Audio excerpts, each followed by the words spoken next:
আজকে দুপুরে রান্নাটা চাপাতে একটু লেট হয়ে গেছিলো।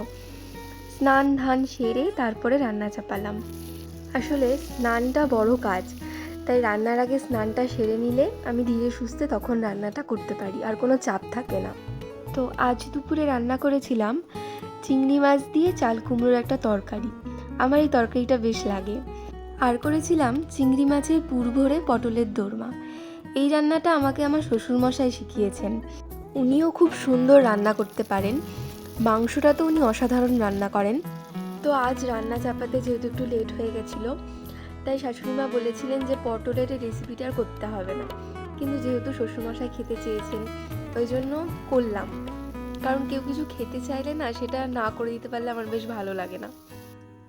আর আমার হাজব্যান্ডের যেহেতু চিংড়ি মাছে অ্যালার্জি, তো ও এটা খেতে পারবে না, কিন্তু ওর এটা খেতে খুব ইচ্ছে করে, তাই ওকে আমি বলেছি একদিন চিকেনের পুর ভরে আমি এরমভাবে ওকে করে দেবো। আর রান্না করেছিলাম কাতলা মাছ।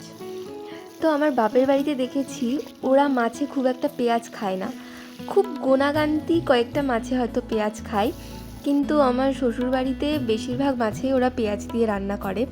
তো আমার দুই বাড়ির রান্নাই বেশ ভালো লাগে। তো আমি আজকে কাতলা মাছ রান্না করেছিলাম, একটু পেঁয়াজ দিয়েই করেছিলাম, মাখা মাখা ঝোল। তো এই ছিল আজকে আমার দুপুরের মেনু। তো যাই হোক, তোমাদের সঙ্গে অনেক গল্প করে ফেললাম। তো তোমরা সবাই ভালো থেকো, সুস্থ থেকো।